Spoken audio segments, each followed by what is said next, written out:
안녕하십니까. 유라클 권태일 대표입니다. 반갑습니다. 지금부터 저희 유라클에 대한 회사 소개를 올리도록 하겠습니다. 순서는 프롤로그 회사 소개, 핵심 경쟁력, 성장 전략 순으로 말씀드리겠습니다.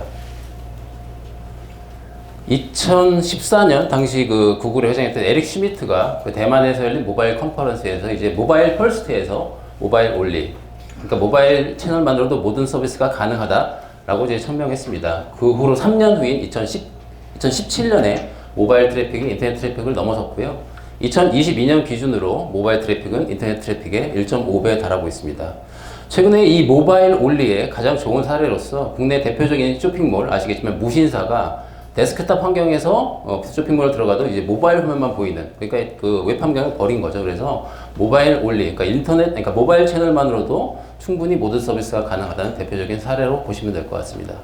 그에 따라서 보시는 바와 같이 모바일 앱 시장은 지속적으로 성장을 하고 있습니다. 많이 쓰시는 소셜, 인스타그램, 페이스북 같은 부분들이나 비디오 스트리밍, 유튜브, 넷플릭스, 파이낸스, 쓰시는 금융, 증권 앱들, 그 다음에 게임, 그 다음에 쇼핑, 배민, 쿠팡, 이런 앱들이 20에서 40%라고 하는 굉장히 높은 성장률을 보이는 시장이고요.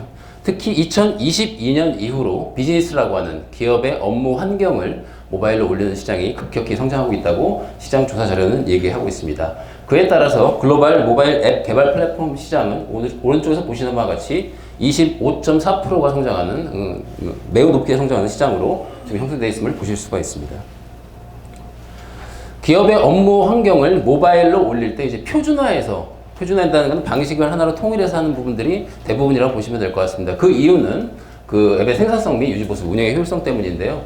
왼쪽에 보시는 바와 같이 현재 시장에 다양한 앱 개발 방식이 있습니다. 그리고 이러한 개발된 앱들은 다양한 단말과 화면에 최적화돼서 보여줘야 됩니다. 그리고 개발 방식에 따른 다양한 언어 셋이 있고, 그리고 기업에 다양히 연동해야 될 레가시 시스템들이 있습니다. 이런 이유로 하나의 방식으로 어쨌든 개발을 표준화해서 생산과 운영의 효율성을 높이는 게 일반적인 사례라고 보시면 될 것 같고요. 이 앱 개발 방식에는 크게 세 가지가 있습니다. 그래서 네이티브 앱, 웹 앱, 하이브리드 앱, 시장에 세 가지 방식이 있는데, 간단하게 설명드리면 네이티브 앱은 그 OS 제조사, 애플과 구글이 제공하는 언어의 방식으로 제작하는 방식이라고 보시면 될 것 같습니다. 당연히 이제 퍼포먼스가 좋은 장점이 있고요. 다만 이제 OS별로 소스를 가지고 서비스를 해야 되고, iOS 개발자, 안드로이드 개발자에 필요한 부분들 때문에 비용이 좀 고비용인 부분들의 단점이 있습니다. 그래서 게임이라는 듯이 아니면 그 증권이라는 그 실시간성이 중요한 앱들을 주로 만들고 있다고 보시면 될 것 같습니다. 웹앱은 말 표현 그대로 웹 기술을 통해서 앱을 만드는 것이라고 보시면 될 것 같고요. 장점은 그냥 기존의 홈페이지와 동일한 제작 방식을 가진다라고 보시면 될 것 같습니다. 근데 단점은 디바이스의 특성, 카메라, 그다음 위치 추적, 푸시 알림, QR코드 이런 부분을 전혀 쓸 수 없습니다. 그래서 기업의 홈페이지라든가 아니면 쇼핑몰 같은 조회성 업무는 웹앱으로 많이 만든다고 보시면 될 것 같습니다. 하이브리드 앱은 이 네이티브 앱과 웹앱의 장점을 혼합한 방식이고요. 웹 기술과 앱 기술을 같이 섞는 방식입니다. 가장 큰 장점은 하나의 소스로 두 OS를 대응하기 때문에 개발과 운영에 효율적인 부분들이 있고, 또 단말의 특성을 활용할 수 있다는 장점이 있습니다. 다만 이제 퍼포먼스적인 측면에서는 네이티브보다 좀 부족한 부분들이 있기 때문에, 그럼에도 불구하고 제가 좀 전에 말씀드렸던 기업의 업무 환경을 모바일화 한다든지, 아니면 대고객 서비스 중에 이제 멤버십 같은 조회성이 높은 업무들은 충분히 하이브리드 앱으로 개발을 할 수가 있고요. 저희는 모피어스라는 하이브리드 앱을 가지고 시장을 점유하고 있는 사업자라고 보시면 될 것 같습니다. 저희 회사의 아이덴티티에서 말씀드리겠습니다. 저희는 1000개의 누적 고객사를 가지고 있고요. 기업의 모바일 앱을 개발부터 운영하는 전체 라이프 사이클을 제공하는 기업으로 말씀을 드릴 수 있겠습니다. 그리고 다수의 그룹사에서 표준 플랫폼으로 사용을 하고 있고요. 모바일 시장을 선도하는 탄탄한 기술력을 가진 회사라고 말씀드릴 수 있겠습니다. 회사 개요 말씀드리겠습니다. 저희는 2001년 1월 19일에 창업을 했고요. 자본금은 20억 1,600만 원, 임직원은 220명 정도 있습니다. 모피어스라는 브랜드의 모바일 소프트웨어군을 가지고 기업의 업무 환경을 모바일로 구축해주는 모바일 시스템 구축, 그리고 이후에 운영까지 하는 모바일 운영, 그리고 제품은 1년에 유지보수로 돌아오는 구조의 비즈니스 모델을 가지고 있습니다. 저희 관계회사로 ANSS, GNS 두 개의 저회사가 있는데요. 저희가 이제 예를 들어서 그 태블릿, 그러니까 보험 설계사들이 이제 요즘 다 태블릿으로 하는데, 그런 것들을 개인이 구매하지 않고 법인이, 보험사가 그 법인명으로 폰을 구매해서 납품해주는 경우가 있습니다. 제공해주는 경우가 있습니다. 그럴 경우에 저희가 이제 그 태블릿을 제공하면 이제 고객의 편의가 높아지기 때문에 모바일 업무용 비즈니스 플랫폼을 만드는 기업들은 대부분 이제 대리점, 법인용 대리점을 가지고 있는 부분들이 있고요. 통신사가 3개사인데 이제 정책상 하나의 회사에서 3개사를 할 수 없기 때문에 유라클은 SKT, A네트워크스는 KT, G네트워크스는 LG U+의 법인 대리점을 하고 있다고 보시면 될 것 같습니다.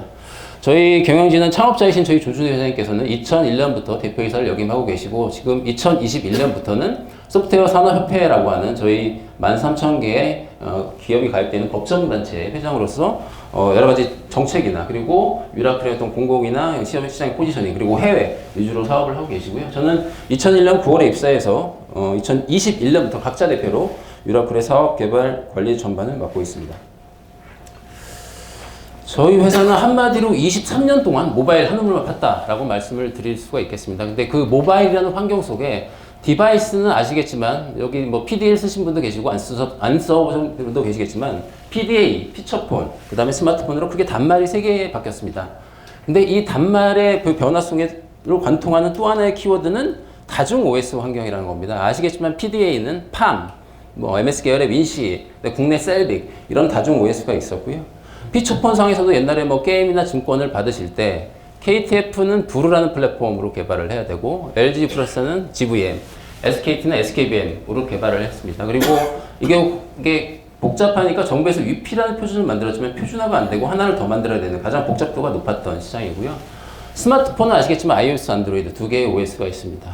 이렇게 다중 OS라는 거는 서비스 제공 사업자, 그게 뭐 뱅킹이든 대고객 서비스든 기업의 업무를 올리든 서비스 사업자의 입장에서는 다양한 OS에 대한 부분들을 최적화해서 제공해야 되는 어려움이 있는 시장이고 저희 유라클은 그런 어려움을 해결해드리는 과정을 통해서 성장했다고 보시면 될 것 같습니다. 그래서 그 PDA시나 피처폰 시대엔 저희가 이제 증권 서비스나 뱅킹 구축 위주로 했다라고 하면 스마트폰 들어서 금융공공 제조 기업 서비스 전산업에 아우르는 모피어스라는 개발 플랫폼을 가지고 시장을 점유하고 있다라고 보시면 될 것 같습니다. 저희 사업 영역 말씀드리겠습니다. 저희는 그 모피어스라는 제품군을 가지고 기업의 업무 환경을 모바일화로 해드리는 모바일 비즈니스 플랫폼이라는 영역이고요. 2024년 1분기 기준 57.2%의 매출 점유율을 차지하고 있습니다. 그리고 사실 이제 그 개발된 모바일 앱을 뭐 어떤 고객에서 이제 운영 조직이 있어서 저희가 운영 조직에 넘겨드리기도 하고, 근데 요즘 이제 개발자를 구하기 어려운 부분들이나 뭐 새로운 단말을 출시한 부분들, OS 업데이트가 잦은 부분들 때문에 모바일 운영을 어려워하시는 고객들이 늘어나면서 저희가 이제 모바일 운영까지 같이 해드리는 부분들이 늘어나고 있습니다. 그리고 모바일 비즈니스 플랫폼 사업 영역상에서 저희가 구축할 때 납품됐던 제품은 1년의 하자 보수 이후에 그 이후에는 이제 유상 유지 보수가 되는 부분들이 있고요. 이 부분은 10% 정도의 유지보수 이율을 받고 유지보수를 하고 있습니다. 그래서 운영과 유지보수라는 구조적 매출이 지속적으로 증가를 하고 있고 올해 1분기 대비 40.5%의 매출 비중을 차지하고 있습니다. 주요 제품 말씀드리겠습니다. 저희는 대표 제품은 모피어스 하이브리드 방식의 개발 플랫폼인 모피어스 하이브리드 앱입니다. 그래서 기업의 다양한 레가시 업무들, 뭐 DB, CRM, ERP, 그룹웨어, 자재관리 이런 업무들을 모바일화하는 부분들에 특화된 개발 플랫폼을 보시면 될 것 같습니다. 이 사용자 인터페이스의 화면은 HTML, 자바스크립트, CS 같은 웹 기술을 쓰고요.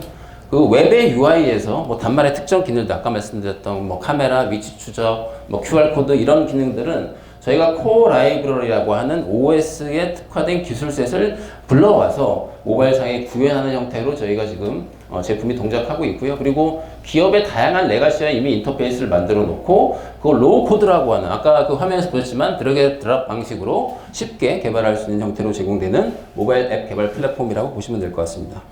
그리고 저희 대표적인 제품 중에 하나가 모피어스 메시지라는 제품입니다. 아까 이제 피처폰 환경에서 그 대부분 고객 커뮤니케이션은 SMS라는 걸로 되어 있습니다. 그래서 뱅킹에서 출금을 하거나 카드가 결제되면 옛날에 SMS로 봤었죠. 그래서 금융그룹 같은 경우에 옛날에 그 SMS 비용만 한 7,800억 되는 그런 시장이었습니다. 근데 이게 스마트폰 환경으로 보면서 이제 푸시라는 알람이 오면서 대부분 이제 뱅킹 앱이나 카드를 설치하시면 이게 무료가 되는데, 예를 들어서 그 택배 시키셨을 때 택배 도착이 그 알림 카톡으로 오시는 경우가 있으시잖아요. 그러니까 본인이 택배 앱을 설치됐으면 아마 푸시로 오셨을 텐데 앱이 설치 안 됐으니까 카톡으로 그게 온 거고요. 그리고 카카오톡 설치 안 되시면 아마 SMS로 올 겁니다. 그 얘기는 기업의 입장에서는 서비스 고객한테 뭔가 알림을 줄 때 푸시는 가장 저렴한 거고 0원. 카카오톡은 3.5원입니다. 시장 단가가. 그리고 SNS 8원이기 때문에 가장 저렴한 것부터 우선적으로 보낼 때 비용이 절감되는 효과가 당연히 있는 거고요. 때문에 이런 시스템에 대한 요즘 관심이 높아지고 있는데 이걸 UMS, Unified Message System이라고 표현을 합니다. 그래서 저희 유라클은 UMS 분야의 가장 대표적인 그런 사업자라고 보시면 될 것 같습니다. 그리고 이제 모바일 앱으로 서비스를 함에 있어서 다양한 고객들에 대한 멤버십이나 뭐 쿠폰을 발송한다든지 다양한 콘텐츠, 텍스트 이미지, 영상들을 이제 적절히 믹스해서 보낸다든지 아니면은 대고객이든 임직원이든 뭐 설문을 한다든지 하는 오페어스 쿠폰, 콘텐츠, 서베이라는 세 개의 뭐 추가적인 솔루션을 가지고 있고요. 고객의 필요에 따라서 이 부분들은 조합이 돼서 납품이 돼서 앱을 구축하는 형태로 진행이 되고 각각의 솔루션들은 이제 저희가 라이선스 체계를 가지고 고객한테 대가를 받는 형태로 진행이 된다라고 말씀을 드릴 수 있겠습니다. 저희 주요 레퍼런스는 그룹사로 시작해서 금융기업공공 굉장히 다양하게 있고요. 그룹사 같은 경우에는 현대차그룹, 그 다음에 SK그룹, LG그룹, CJ그룹을 사용하고 있고 현대차그룹 같은 경우에는 2012년부터 저희 쪽을 사용하고 있고요. SK, LG 유플러스는 2019년부터 그 이유는 이제 SK나 LG의 자회사가 이용을 했었는데 지금은 안 하고 있습니다. 그건 뒷부분에서 좀 다시 설명을 좀 드릴 거고요. 금융권은 아까 말씀드렸던 보험사의 가입 설계나 뭐 증권, 은행의 아웃도어 사일즈하는 그런 뭐 앱들이나 그런 부분들을 많이 개발을 했고 지금 여기 계신 분들이 쓰시고 계시는 카드로 오는 푸시는 대부분 저희 제품으로 됐다고 보시면 될 것 같고 뱅킹, 그 다음에 보험 쪽에 저희 메시지 쪽이 많이 쓰이고 있습니다. 그리고 기업 쪽, 그리고 공공 쪽이 대표적으로 안전신문고라고 이제 사고 나면 신고하는 앱도 저희 제품 기반으로 되어 있다고 보시면 될 것 같습니다. 다음 페이지 경영성과 말씀드리겠습니다. 저희는 아까 말씀드렸지만 2021년부터 특히 이제 SK나 LG 같은 그룹사 쪽에 들어오면서 매출이 좀 급격히 성장했고요. 모바일 비즈니스 플랫폼으로 구축된 그런 앱들에 대한 운영과 유지 보수가 지속적으로 넘어오면서 운영 유지 보수 매출이 증가를 하고 있고 이런 부분들이 안정적으로 쌓이면서 오른쪽에 보시는 바와 같이 영업이익과 순이익은 좀 드라마틱하게 증가하고 있는 부분을 보실 수 있습니다. 그리고 24년 1Q에 대한 그 매출과 영업이익은 전년 동기 대비 약간 상승한 수치로 보시면 될 것 같고요. 저희가 대부분 이제 IT 기업들이 하반기에 발주가 좀 많은 부분들이 있고 저희가 상반기에 프로젝트를 시작을 해도 이익률이 높은 저희 제품에 대한 매출은 그 운영 시점에 잡히면서 이제 하반기에 제품 매출이 집중되면서 하반기에 이익이 좀 몰리는 부분들의 효과가 있음을 좀 인지해 주시기 바랍니다. 저희의 핵심 경쟁력 말씀드리겠습니다. 말씀드렸듯이 이 스마트폰 시장이 이제 OS에 대한 히스토리, 그 다음에 다양한 그 개발 방식에 대한 기술셋, 그리고 아시겠지만 뭐 스마트폰, 태블릿, 그리고 뭐 한 몇 년 전에 폴더블 이런 다양한 단말 환경에 대한 적절한 대응을 해야만 유지할 수 있는 그런 시장이라고 보시면 될 것 같습니다. 여기 뭐 대부분 뭐 아이폰 아니면 안드로이드 폰을 쓰실 텐데 iOS는 지금 17.5.3이 최신 버전입니다. 그리고 안드로이드는 15. 베타가 최신 버전이고요. 제가 17, 15 말씀드리는 것들이 이제 업계에서 이제 메이저 업데이트라고 얘기하고요. 5.3 이렇게 말씀드리는 게 마이너 업데이트라고 얘기합니다. 그래서 OS는 각각 별로 거의 이제 100번의, 그러니까 메이저 업데이트, 마이너 업데이트를 합쳐서 100번의 변이가 있었습니다.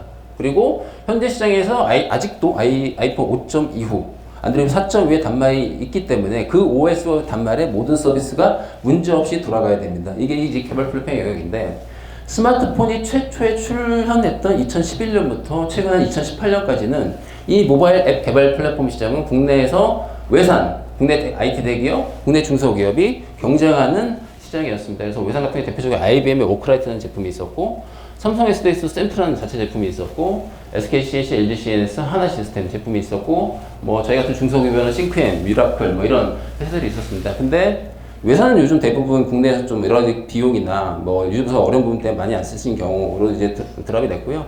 대기업의 제품들은 대부분 대기업의 IT 회사가 제품을 만들면 계열사가 쓰는 부분들은 기본적인 거고 그렇게 한 기반을 봐서는 대외사업, 금융권이든 공공 쪽으로 나갔다가 대부분 기업에서 요구하는 수준 이상의 기능을 충분히 저런 이제 OS의 업데이트를 제공하지 못하면서 대외 사업이 축소되고 다시 그게 이제 내부 R&D 축소로 오면서 대부분 사업을 드랍하거나 접었습니다. 그래서 지금은 저희와 싱크엠이라고 하는 조금 한 30억 매출하는 기업 정도가 남아있는 시장이고 저희가 거의 독과점으로 90% 이상을 가지고 있다고 말씀드릴 수 있고요. 이런 이유 때문에 OS에 대한 시술의 축적과 기술력이 중요하기 때문에 2018년 이후로는 국내 경쟁자가 출연하지 않는 시장이라고 보시면 될 것 같습니다. 그리고 하이브리드 개발 방식이라고 해도 웹 기술을 기본적으로 쓰지만 웹 기술에 요즘 다양한 프론트엔드 기술 그리고 네이티브 속성을 하는 기술들이 믹스가 되어야 되는 부분들이 있기 때문에 생각보다는 공수가 많이 들 수 있는 부분들이 있습니다. 그래서 이런 부분들을 최적화해서 저희는 기획 디자인 퍼블 중에 뭐 세트로 하는 부분들이라든지 아니면은 로우 코드로 쉽게 기능을 붙이는 부분을 통해서 개발비를 절감하는 부분들로 해서 고객들한테 인정을 받고 있다라고 보시면 될 것 같습니다. 그리고 이렇게 개발된 앱이 스마트폰도 종류가 굉장히 여러 가지도 화면 사이즈도 굉장히 다양하고 태블릿도 마찬가지고 폴더블도 뭐 가로로 여는 게 있고 위로 여는 것들이 있고 이런 모든 단말에 문제 없이 화면의 사이즈 맞게 돌아가야 되는데 개발된 앱을 그 모든 단말들을 다 놓고 뭐 몇백 종이 되는 걸 놓고 테스트를 할 수가 없습니다. 그래서 저희는 각 단말에 맞는 최적화된 에뮬레이터 브라우저를 제공을 해드려서 거기에 이제 문제 없이 되면 실제 단말 설치도 문제 없는 형태에 대한 부분들의 내용들을 제공해드리고 있고 그런 부분들은 단말이 추가될 때마다 지속적으로 저희가 그 에뮬레이터를 증가시키고 있어서 고객이 앱을 개발 런칭하기 문제없게 제공해드리는 그런 국내 유일한 제품이라고 보시면 될 것 같습니다. 앞에서 말씀드렸던 부분들이 저희 이제 모바일 앱 개발 플랫폼의 경쟁력이고요. 오른쪽에 보시는 것 같이 다양한 OS와 단말에 대한 히스토리를 가지고 있고 기업의 다양한 레가시와 연동했던 그런 히스토리를 로우 코드라고 하는 빠른 개발 방식으로 제공을 하며 시장에 가장 흔한 앱 기술로 뭐 앱을 만들어 드리기 때문에 저희가 앱을 개발해 드릴 수 있고 웹 개발자가 있으면 저희 제품을 일주일 만에 배워서 어쨌든 앱을 만들 수 있는 부분들이 있고 챗 GPT나 이런 새로운 기술을 적용하는 국내 유일한 제품이라고 보시면 될 것 같습니다. 그래서 왼쪽에 경쟁사, 저희는 이제 경쟁을 생각하지 않지만 어쨌든 그 회사를 보면 그쪽은 이제 웹 기술은 아닙니다. 그래서 별도의 언어를 가진 인력들을 채용을 하거나 배워야 되는 부분들이 있고 로우 코드 같은 기능을 제공하지 않기 때문에 공수가 많이 드는 부분들이 있고 챗 GPT 같은 실행 기술을 적용할 수 하지 않고 있기 때문에 저희가 독점적인 어떤 기술력과 시장주의를 가지고 있다라고 보시면 될 것 같습니다. 저희 기업 모바일 메시지 솔루션의 경쟁력은 성능에 있습니다. 그래서 저희는 국내 유일하게 1000에서 1500 TPS의 공인된 시험 성적서를 받은 기업입니다. 1000에서 1500 TPS라는 거는 1초에 몇 개의 메시지를 동시에 발송하냐라는 부분들이고요. 저희가 이런 성능을 가지고 있음에도 불구하고 저희가 납품했던 카드사, 은행들은 동시에 뭐 1000만, 2000만에 대한 메시지를 발송을 해야 되기 때문에 왼쪽에 보시는 바와 같이 대량 발송의 안정화가 매우 중요합니다. 그래서 뭐 메시지 큐를 동기화 처리한다든지 그리고 실시간과 배치에 대한 부분 적절히 분리해서 어쨌든 전체에 대한 부분을 발송한다든지 하는 부분들을 가지고 가장 안정성 있게 메시지를 보내는 사업자로 인정되고 있는 부분들이 있습니다. 그리고 아까 말씀드렸던 뭐 카드 알람, 은행 이체는 그냥 자동으로 발송되는 부분들이고 되게 이 어쨌든 푸시 알람이나 뭐 알림톡 같은 것들을 마케팅 목적으로도 많이 사용을 하시는데 마케터 입장에서는 뭐 A/B 테스트라고 합니다. 그래서 A 상황에서 메시지를 보내보고 B 상황에서 메시지를 보내보고 A 쪽이 좀 더 이제 반응이 좋으면 전체를 이제 A로 보내보는 부분이라든지 그리고 메시지를 너무 자주 보내면 고객이 이제 알람 설정을 이제 막아놓으면 사실 이게 마케팅적인 손실이 있기 때문에 적절한 횟수와 시간 타임을 데이터베이스를 통해서 레커멘드하는 피로도 체크 기능이라든지 이런 기능을 통해서 국내에서 가장 우수한 메시지 솔루션으로 인정받고 있다고 보시면 될 것 같습니다.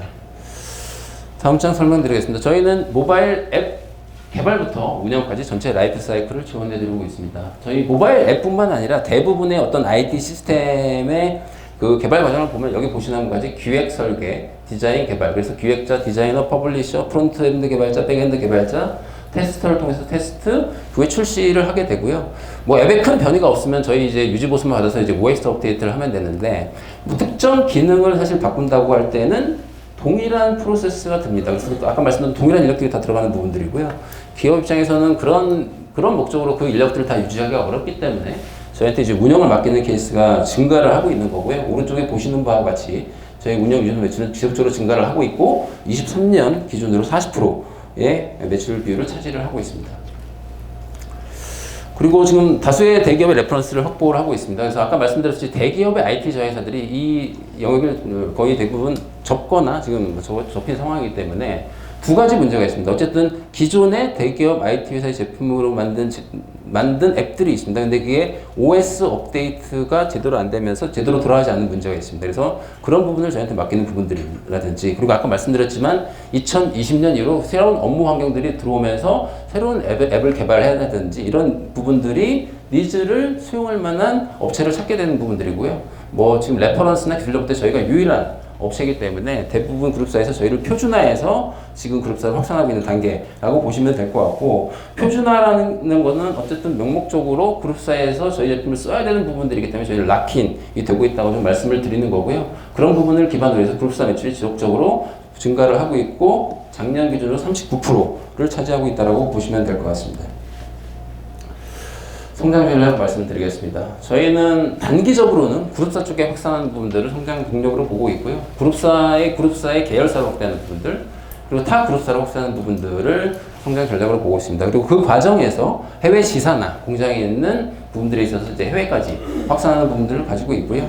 저희가 i4를 통해서 관련한 부분은 크게 이제 클라우드와 AI 두 가지 방향성으로 보시면 될 것 같습니다. 클라우드는 저희가 가진 제품을 SaaS화해서 사실은 저희가 이제 대기업이나 그룹사나 뭐 대기업군 위주로 하고 있지만 이제 SMB나 중견 쪽으로 가려고 하는 부분들이고, 그렇게 SaaS화된 부분들을 글로벌한 AWS나 애저 같은 데 올려서 이제 해외까지 진출하려는 계획을 좀 가지고 있습니다. 그리고 AI 쪽은 최근에 그 인공지능의 그 발전을 촉발한 챗GPT 같은 이제 LMM 쪽을 저희 제품에 붙여서 제품의 생산력을 높이는 방향이 하나가 있고요. 그리고 이제 이 LLM이라는 자체가 기업의 업무와 적용이 돼서 기업의 반복적인 부분들을 굉장히 좀 쉽게 해결해주는 부분들이 있기 때문에 요즘 시장에서 굉장히 LLM에 대한 관심이 높은 상황이고, 저희는 잘하는 부분들이 개발자와 업무하시는 분들이 그런 IT셋을 쉽게 활용할 수 있도록 해드리는 부분이기 때문에 요즘 이제 그런 부분들을 LLM 시장에서는 LLM 옵스라는 표현을 씁니다. 그래서 LLM 옵스라는 신규 영역에 진출을 해서 내년 정도에 제품을 출시하려는 계획을 가지고 있습니다. 모바일 표준 플랫폼 확산은 그 SK 그룹을 보면 저희가 SK 실트론 뭐 21년에 그리고 22년에 이제 이노베이션 확산을 했고, 이노베이션 같은 게 처음에 이제 그룹웨어를 했고, 작년 같은 경우에 모바일 시료 채취라고 해서 그 적정 그 석유 쪽 그 스팟에 가서 시료를 채취해서 다 이제 수기로 했던 부분들을 QR을 붙여서 태그를 해서 바로 이제 데이터를 서버에 보냄으로써 이제 수기에 대한 오류를 없게 하는 그런 식의 어떤 서비스들이 지금 확산되고 있고요. 그리고 SK온도 이제 작년에 저희가 들어가서 공장을 모바일 환경한 부분들을 지금 이제 미국 공장을 동일하게 지금 켄터키에서 하고 있고, 롯데그룹 같은 경우에는 뭐 면세점이나 롯데 GRS 쪽에 저희 메시지 솔루션을 쓰고 계시고, 뭐 백화점 쪽으로 확산될 개념이고, 모바일 앱 개발 플랫폼도 저희 쪽으로 표준화에 대한 얘기를 하고 있고, 두산그룹은 두산 디지털 이노베이션과 모바일 앱 개발 표준화에 대한 얘기를 하고 있습니다. 이렇게 그룹사에 대한 매출이 신규적으로 확산되면서 저희가 올해, 내년, 내후년까지는 그 성장 동력으로 인해서 매출과 이익이 안정적으로 날 것으로 예상을 하고 있습니다. 사스 쪽은 저희가 이제 저희 제품을 이제 사스화하는 부분들인데, 일단 아까 말씀드렸던 메시지라는 제품을 사스화해서 지금 message.ai라는 서비스를 저희가 지금 6월에 론칭을 했습니다. 이게 어떤 의미냐면, 어쨌든 아까 이제 은행권이나 대규모 사업자는 보안적 이슈나 여러 가지 이슈로 저희 제품을 은행 내부에 설치를 해서 내부에 다양한 메시지를 보내야 되는 부서의 시스템과 연동을 해서 각각의 관리자가 그 관리자 화면에서 죄송합니다. 고객을 선정해서 메시지를 작성해서 보내는 형태라고 하면, 예를 들어서 어떤 교회가 앱이 있는데 자기 앱을 가진, 그러니까 자기 교회 신도들한테 뭐 푸시나 뭐 앱을 아까우면 이제 알림톡을 보내려고 한다라고 했을 때, 제가 지금 말씀드렸던 것처럼 뭐 교회가 어떤 인파를 하고 뭐 저희 솔루션 개발자를 고용해서 이렇게 할 수가 뭐 없습니다. 여러 가지 지정적 이유로. 그렇다고 하면 저희 클라우드 서비스로 와서 교회 앱과 한두 개 정도의 API를 간단히 연동하고, 개발자가 있으면 저희가 그 부분을 지원을 해드리고, 교회 관리자가 저희 이제 클라우드의 관리자 페이지로 들어와서 대상을 선정하고 메시지를 작성하고 메시지를 보내는 이런 형태의 서비스를 구축해서 운영하고 있는 거고요. 그거에 대한 비용은 저희가 발송량과 여러 가지를 합쳐서 이제 월정액으로 구독 모델로 진행하는 부분들이 사스라고 이해를 하시면 될 것 같고, 그런 부분들을 SMB나 여러 가지 뭐 사업자들한테 해보려고 생각을 하고 있습니다. 그리고 동일하게 저희 모바일 앱 개발 플랫폼을 저희 올해 하반기와 내년 초에 사스화해서 론칭하려고 하고 있고요. 그 얘기는 뭐냐고 하면, 아까 교회 사례를 들면 뭐 A교회는 앱이 있지만 B교회는 앱도 없기 때문에 신도들한테 그런 방식으로 알릴 수가 없다라고 하면, 동일하게 뭐 큰 기업처럼 서버를 사고 저희 모피어스 앱 개발 플랫폼을 설치를 해서 개발자를 고용해서 하는 형태가 아니라, 저희 사스의 관리자 페이지에 들어와서 하나의 클라우드 공간을 받고 거기에 저희 제품을 설치를 해서 저희 기본적인 UI셋을 조작을 해서 뭐 개발자들 간단한 작업으로 기본적인 로그인이나 인증이나 뭐 공지사항 정도 해서 쉽게 앱을 런칭을 해서 그 부분을 이제 그 신도에 배포하는 이런 프로세스를 이제 저희 환경에 들어와서 하시는 부분들이라고 보시면 될 것 같고요. 그걸 저희가 이제 구독 모델로 하는 부분들을 해서 국내와 그리고 그런 것들을 아까 말씀드렸지만 AWS나 애저에 올려서 이제 해외 시장까지 공략하는 부분들로 계획을 잡고 있다라고 보시면 될 것 같습니다. 그리고 인공지능 아까 말씀드렸지만 저희 제품을 고도화하는 부분들과 이제 LLMOps2 영역인데요. 저희 제품을 고도화하는 부분들은 지금 모피어스 하이브리드 앱에는 저희 일단 작년에 저희가 챗 GPT를 붙여서 모피어스 AI라는 이름으로 시장에 출시를 했습니다. 이 부분은 그 요즘 개발자들이 다 그 코드를 뭐 전체를 다 직접 작성하지 않고 그런 부분들에 대한 참조라든지 그리고 저희의 AIP를 학습시켜서 쉽게 뭐 코드를 작성한다든지 소스를 검증한다든지 이런 부분들을 통해서 생산성을 향상하는 형태로 1차적으로 런칭을 했고요. 2차적으로는 저희 메시지라는 솔루션에 AI를 붙일 생각을 가지고 있습니다. 그래서 아까 이제 마케터들이 또 이 솔루션을 많이 쓴다고 했는데 마케터들이 어떤 마케팅 메시지를 보낼 때 문구를 작성한다든지 아니면 이제 이미지를 만든다든지 이런 것들도 굉장히 고민되는 부분들입니다. 그래서 적절한 어떤 문구를 만들어주고 그다음에 이미지를 생성해줘라는 형태가 되면 저희가 만들어서 뭐 마케터가 취사 선택해서 보낼 수 있는 이런 형태의 제품을 만들어서 내년에 업그레이드를 하려는 생각을 가지고 있습니다. 그리고 요즘 이제 그 특정 영역에서 요즘 이제 법률 서비스 같은 경우에 과거에 이제 판례를 본다든지 그 다음에 뭐 보험사 같은 약관이 많기 때문에 LM 중에서 약관 같은 것들을 지속적으로 어쨌든 모니터링 한다든지 그리고 건설사 같은 경우도 계약서가 뭐 하도급 계약도 뭐 몇백 페이지 된다고 하더라고요. 이런 부분들을 쉽게 뭐 리스크 요인인지 검토를 한다든지 어쨌든 각 영역에 맞는 그런 그 LLM과 접목했을 때 그 생산성이 향상되는 요소들이 있고 그럼 그 업무 영역들이 LLM이라고 할 때 아까 말씀 챗GPT, 뭐 라마, 페이스북 라마, 그 다음에 뭐 클로드, 뭐 국내도 여러 LLM들이 있는데 어떤 LLM이 적절하며 그리고 데이터셋을 어떻게 해서 그런 부분들과 접목해서 했을 때 효과성이 높고 이런 전체의 과정들을 잘 모르십니다. 그래서 그런 부분들을 효율적으로 단계적으로 제공하는 LLMOps라는 영역을 내내 출시하려고 준비를 하고 있고요. 지금은 다양한 LLM들과 테스트를 하고 있는 단계로 보시면 될 것 같습니다. 27페이지 기술 개발 로드맵은 제가 지금껏 설명드렸던 저희의 기술에 관련된 부분들을 이제 그 장표로 표현된 부분들, 기간으로 표현된 부분이니까 참고를 하시면 될 것 같습니다. 마지막으로 저희 유라클은 말씀드린 것 같이 그 모바일 한물판 오랜 업력을 바탕으로 특히 스마트폰 환경이 변하면서 OS에 대한 축적된 기술력과 단말에 대한 노하우를 바탕으로 해서 높은 진입 장벽을 구축했다고 말씀드릴 수 있을 것 같고요. 그룹사 대상의 모바일 개발, 표준화의 확대를 통해서 지속적으로 매출이 성장을 하고 있고 그에 따른 운영과 유지가 늘어나면서 이제 안정적인 수익기반이 마련됐다고 볼 수 있을 것 같습니다. 그래서 클라우드 기술의 내재를 통한 저희 제품의 사스와 그 다음에 AI 기술의 내재를 통한 저희 제품의 생산 향상과 이제 LLMOps라는 신규 영역에 진출해서 2030년 3천억 목표를 달성한다는 비전을 가지고 이번에 상장하는 회사라고 저희 회사를 소개하면서 마무리하도록 하겠습니다.